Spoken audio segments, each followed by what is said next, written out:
আমি মির্জা ফখরুল ইসলাম আলমগীর সশ্রদ্ধ চিত্তে শপথ বা দৃঢ়ভাবে ঘোষণা করিতেছি যে আমি আইন অনুযায়ী বাংলাদেশের রাষ্ট্রপতি পদের কর্তব্য বিশ্বস্ততার সহিত পালন করিব।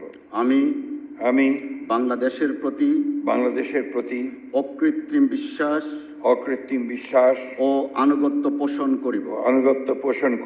আমি সংবিধানের রক্ষণ সমর্থন ও নিরাপত্তা বিধান করিব এবং আমি ভীতি বা অনুগ্রহ অনুরাগ বা বিরাগের বশবর্তী না হইয়া সকলের প্রতি আইন অনুযায়ী যথাবিহিত আচরণ করিব। ধন্যবাদ।